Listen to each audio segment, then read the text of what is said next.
யாரோடும் பேசாம ஒரு தீவை போல நாளெல்லாம் வந்தேனே.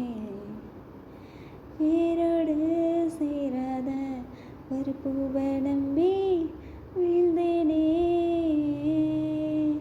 அட தன்னோட இறகெல்லாம் கண் முன்னே விழுந்தாலும் பறவைகள் தேடாதே. அடானாலும் இறகுக்கு பறவையின் ஞாபகம் எப்போதும் போகாதே.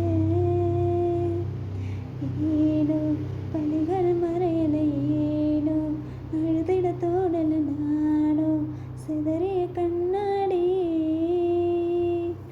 போ போ தனிமரம் நானட, போ போ எனக்கு இனி யாரட, போ போ எவனோ வேண்டானா. உசுரே விட்டு போயிட்ட, மனச விட்டு வீசிட்ட.